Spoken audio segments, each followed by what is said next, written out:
Hi, I'm Carissa, and welcome to today's Smart Building Moment.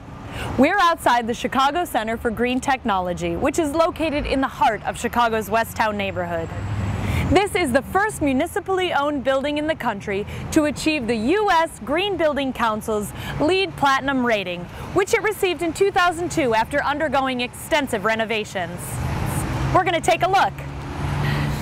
I'm here with Brian, who's an assistant project coordinator at the Chicago Center for Green Technology, and he's going to take us through some of the amazing conservation features that the building has. Yeah, one of the most significant things that I think this building does really effectively is how it manages the stormwater. The number one rule you want to think about when managing stormwater is decreasing the amount of impermeable surface and increasing the amount of permeable surface. So that's the one thing we're going to stress about today, are permeable surfaces and managing the flow of that water. Okay, wonderful. So is this a permeable surface, what we're standing on? Yeah, this is actually, these are what's known as permeable pavers. Okay. They look like they're just bricks, but it's a little bit more than that. What they do is they actually excavate about 2 feet down into the ground, and they fill it with gravel.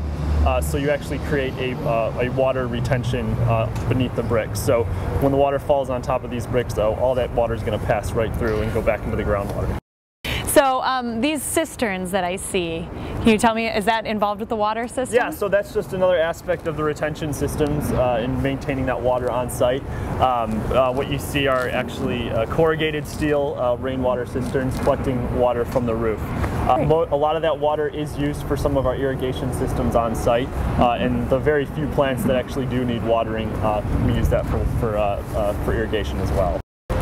So Brian, I read that this building requires about 40% less energy for heating and cooling than a normal building of this size would. And part of that is attributable to this. So yeah, we have what's called a geothermal system here, which contributes greatly to our energy efficiency. It goes a little bit beyond your standard furnace and air conditioning system for a commercial building. What you see down here actually are the ground loop supply and the ground loop return for the geothermal system.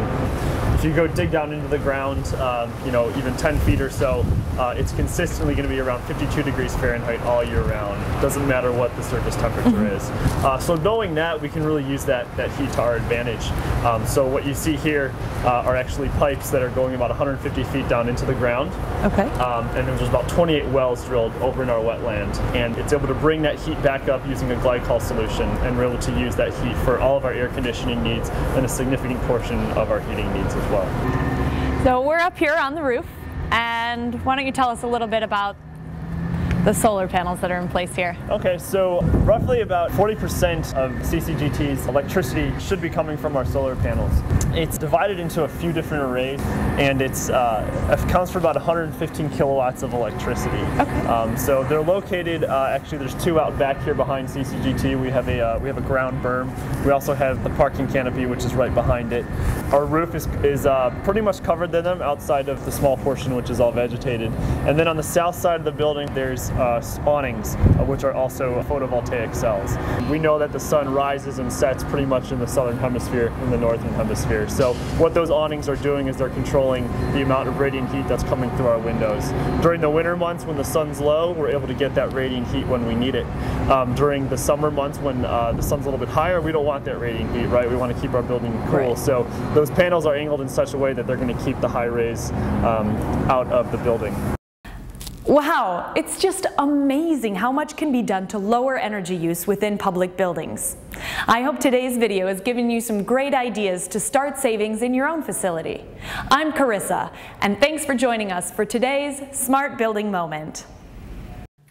Do you know what I'm holding here? It's a certificate from the Power Engineers Institute of Technology, granting 4 continuing education units.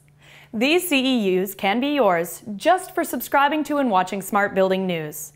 To get your own certificate and to be issued those 4 CEUs, just register on the Smart Building News website.